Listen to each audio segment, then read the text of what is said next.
뿌리를 갖다가 그거를 예전에는 그냥 그 방치해서 이렇게 버리도록 했었는데 지금은 그걸 전부 수거를 해다가 톱밥으로 만들어서 다시 재처리를 해야 되는 그런 과정이 있습니다. 그래서 그런 걸 이렇게 보다가 보니까 그걸 가지고 어떻게 좀 비료라든지 다른 걸로 생산을 해서 하면 좋지 않겠느냐 해서 생각을 하게 된 것입니다.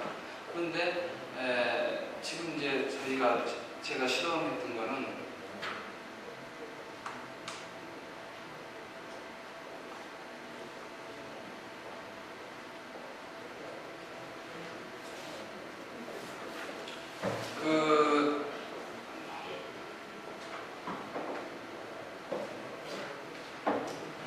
저희가 실험했던 거는 그 일반 톱밥 가지고도 했습니다만 산업 폐기물인 그런 톱밥 가지고도 했는데 지금 여기에 나오는 그림은 이제 저희가 실험했던 그러니까 그 균을 어떤 균을 가지고 톱밥 분해력이 좋은 균을 찾을 것인가.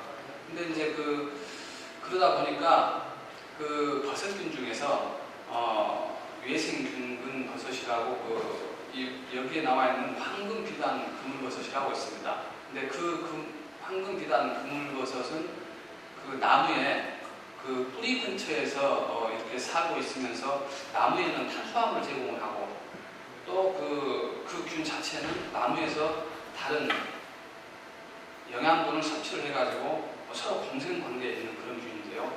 이게 분해력이 뛰어나기 때문에 이 균을 가지고 비료를 만들면 좋지 않을까 생각을 해서 이 연구를 하게 됐습니다. 지금 이 그림은 저기에 뿌리 부분을 지금 보여준 것입니다. 그래서 이제 이렇게 비료를 만들고자 했는데 그러면 그런 비료가 궁극적으로 왜 필요한가? 저희도 이렇게 종균을 생산을 하다 보니까 거기에서 종균을 생산하고 나머지 부분 톱밥 그거는 이미 한번 사용을 했기 때문에 다시 재처리를 하지 않고도 농가에 직접 가가지고 비료로 이렇게 사용을 할 수 있는데 그렇지 않고 산업 폐기물 같은 경우에는 처리를 하지 않고 이렇게 농가에 가서 사용을 하게 되면은 그 비료로서의 능력을 이렇게 발휘를 할 수가 없습니다. 그래서 그런 부분을 재처리를 해줘야 되는데 이제 그렇다 보니까 이제 환경적으로 아주 그런 비용을 받으면서 처리를 해줄 수가 있고 제가 어느 현장에 한번 가봤더니 거기에 뿌리 부분 나무 처리를 해주는 비용이 굉장히 높습니다. 그래서 그걸 받는데 돈을 받고 그걸 또 다시 재처리해서 그걸 판매를 하게 되면은 거기에 대한 이익금이 상당히 많이 나옵니다. 그래서 그런 것을 생각하게 됐고요.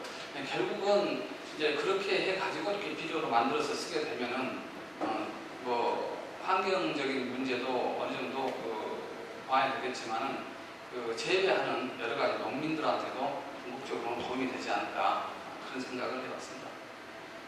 그러면은 이제 어떻게 그거를 할 것인가? 근데 이제 저희는 여러 가지 방법을 생각을 했었는데 톱밥이 물론 주 원료가 되겠지만은 거기에 예전에 한번 제가 연구에 참여했었던 세라믹 파우더라고 그거를 만들어 놓은 게 있는데 그걸 갖다가 다른데 그러니까 재배하는 데라든지 아니면은 일반 채소농가에 이렇게 주어서 이렇게 실험을 해봤더니 예비 실험을 통해서 봤더니 상당히 어느 정도 효과가 있어서 세라믹 파우더 내지는 또 저희가 여기서는 영양톱밥이라고 했는데 영양톱밥은 단지 톱밥 자체만 쓰는 것이 아니고 톱밥에다가 다른 여러 가지 좀 발효를 조금 쉽게 시키기 위해서 미강을 넣는다든지 다른 조금 약간 농업 부산물을 갖다가 첨가를 해가지고 그렇게 만들기로 했습니다. 그러면은 거기 분해력이 뛰어난 거기 미생물은 또 몇 가지를 첨가를 할 것인가? 이제 기본적으로 수일러스 보바이너스라는 균을 저희가 선택을 해가지고 그 균만 가지고는 조금 부족할 것 같다라는 생각이 들어가서 토양에 있는 여러 가지 미생물을 같이 거기다 집어넣도록 했습니다. 근데 이제 그 산업 폐기물인 경우에는 순수한 톱밥만 있는 게 아니고 여러 가지 말하자면은 뭐 그 흙이라든지 아니면은 다른 여러 가지 부산물이 있기 때문에 단지 그 수리어스 토바이너스만 가지고는 어렵기 때문에 그 토양 분해력이 그 뛰어난 여러 가지 균을 같이 지상정을 해가지고 이렇게 사용하도록 하였습니다. 근데 이제 이거는 그 저희가 그 슈도모나스나 바실러스 여기에다가 이제 그 세라믹 파우더를 저희가 이제 그 만들었던 세라믹 파우더를 갖다가 집어넣어 가지고 거기에 어느 정도 영향이 있는가를 조사했던 것입니다. 여기 그 보면은 0.5%, 0.1%, 1% 이렇게 넣는데 가장 그 전반적인 그 효과가 좋은 것은 0.5% 세라믹 파우더를 넣는 것이 좋았습니다.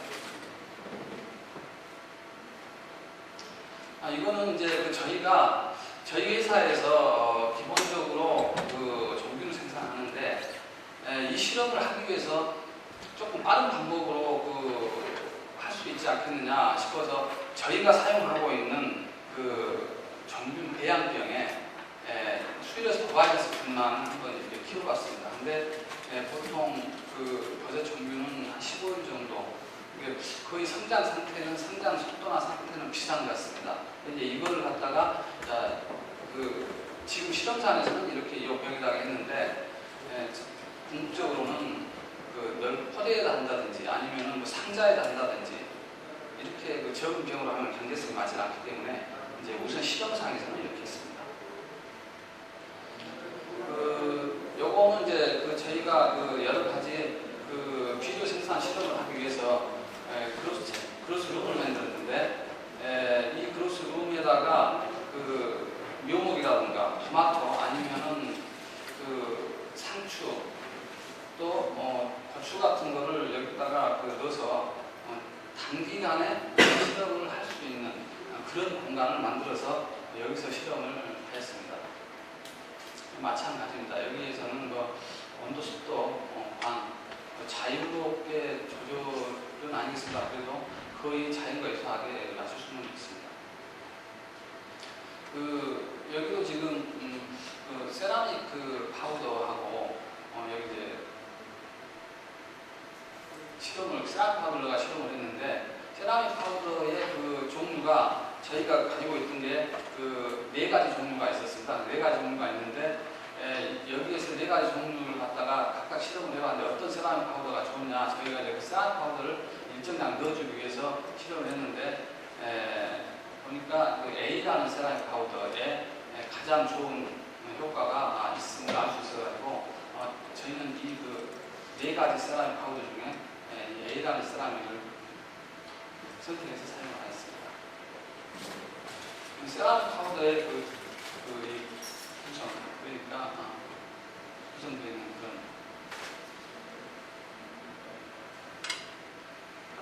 이거는 저희가 이제 각 슈도모나스, 바실러스 여러 가지 저희가 선전했던 균을 가지고 미생물 제제, 그러니까 저희가 미생물 제제를 액체 상태로 만들어 가지고 실험을 한 게 있고 또 나중에 최종적으로는 이동성이라든가 아니면은 농가에서 쓰기 불편하다 싶어가지고 액체 상태로 만들지 않고 그거를 매너화를 시켰습니다. 그래서 그 상태인데 궁극적으로는 어차피 톱밥을 써야 되기 때문에 실험상에서는 지금 저희가 액체 상태로 해가지고 이렇게 쭉 실험을 해봤습니다. 근데 이제 여기서도 지금 데이터를 20, 그냥 이제 50 이 정도를 넣어가지고 이렇게 실험을 해봤는데 여기에서 보면은 7일째, 14일째, 3일째 되면 상당히 성장 속도가 많이 좋은 걸로 이렇게 나타났습니다.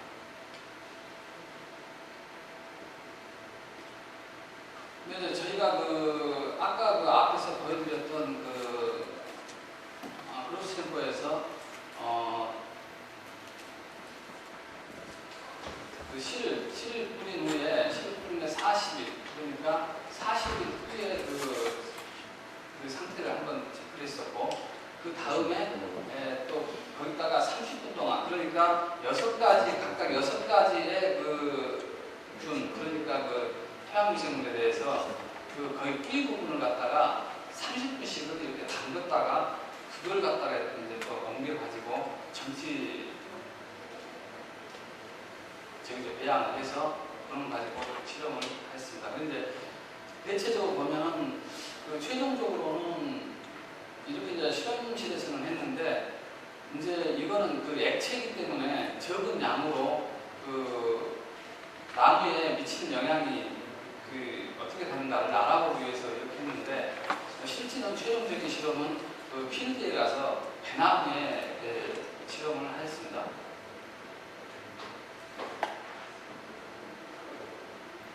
이거 역시 마찬가지로 금방 실험실 내에서, 그러니까 브로싱버에서 실험을 했던 내용인데 슈도모나스나 바실러스, 여기 이제 배라든가 잎이라든가 뿌리 성장 속도를 나타내는 것입니다. 근데 전체적으로 슈도모나스가 7.41, 그 다음에 바실러스가 7.53, 전체적으로 조금 비슷했는데 그래도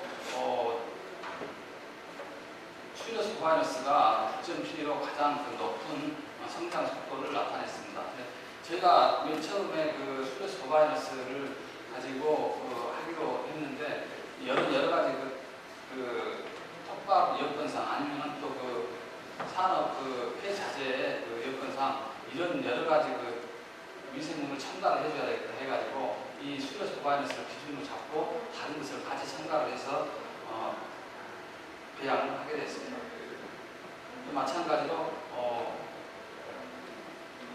이러한 미생물을 갖다가 넣어가지고 이렇게 무게를 보고 또 자라는 성장 속도를 보고 결과를 것입니다. 여기도 마찬가지로 토마젠법이라고 하는데요. 여기는 이제 색이 어떻게 변하는가에 따라서 그게 자라는 성장 속도, 그러니까 그것을 알 수 있는 그런 법인데요. 여기서도 보면은 슈도스 바이너스가 가장 왕성하게 이렇게 자라는 것을 알 수가 있습니다. 그래서 이제 이거를 생산을 하게 되면 어떤 방법으로 어떻게 생산해야 될 것이냐. 아까 병처럼 조그마한 1000cc짜리 이렇게 만드는 경우는 저희가 이제 실험상으로는 이렇게 해가지고 빨리 이렇게 데이터를 보기 위해서 가능하지만 전체적으로 대량 생산을 하기 위해서는 이런 여러 가지 포대라든지 아니면 상자라든지 그런 방법을 가져야 되기 때문에 실험은 이런 방법을 택했습니다만 최종적으로는 20kg, 그러니까 시중에서 흔히 구할 수 있는 그런 푸대에다가 산업 폐기물인 톱밥을 넣어가지고 이렇게 여러 가지 몇 가지 성분을 넣어서 발효를 시켜서 거기다가 균 배양을 해가지고 그걸 배나무에 뿌렸습니다. 근데 이거는 지금 1000cc 병으로 이렇게 배양을 한 것인데 여기에 여러 가지 6가지 균을 다 넣기 때문에 이 색이 이렇게 일정하지 않고 각 균의 특성대로 이렇게 부분적으로 나타나는 것입니다. 이거는 아까 저기 앞에 말씀드렸다시피 적은 비용을 하지 않고 대량으로 이렇게 배양을 하기 위해서 이 포대 상태로 그냥 이렇게 여기에다가 가로등을 집어넣어가지고 이 상태에서 그냥 배양을 했던 것입니다. 이렇게 배양을 한 비료를 가지고 여기는 지금 나주에 있는 전남 나주에 있는 농업 기술원인데 그 농업 기술원 포장해서 지금 이 비료를 뿌려가지고 실험을 하고 있는 상황입니다.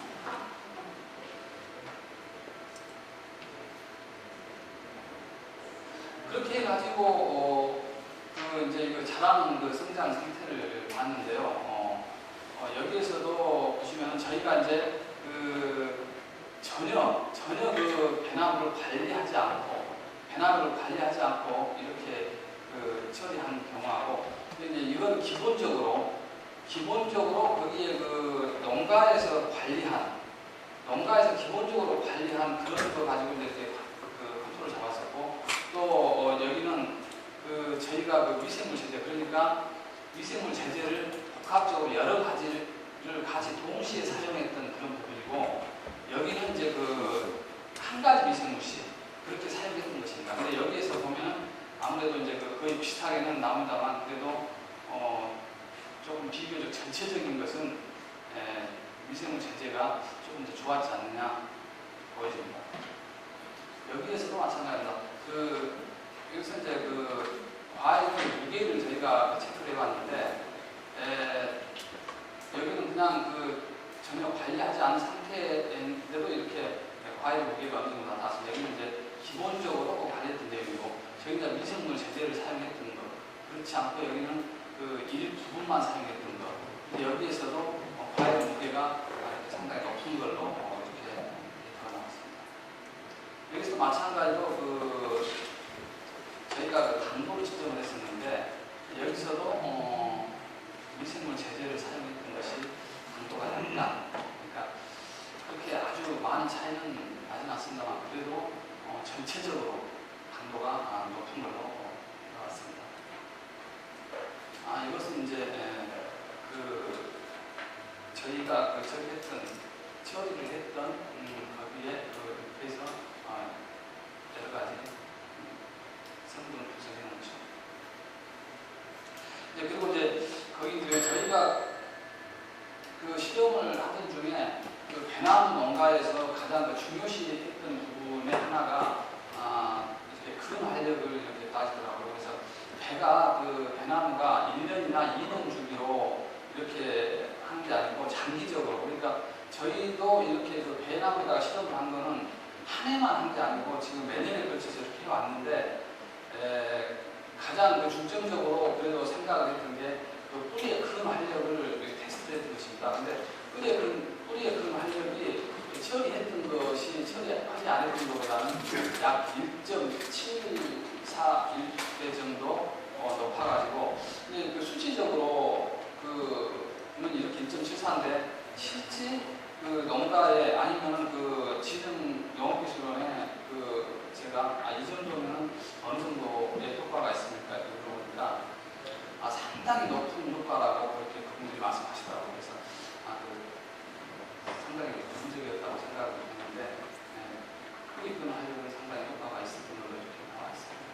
그리고 이제 2003년, 저희가 2003년, 2004년, 2005년까지 했었는데, 여기에서도 보면 이제 당도라든지 아니면은 무게라든지 전반적으로 처리하는 게 조금 높게 나오는 걸로 볼 수가 있습니다.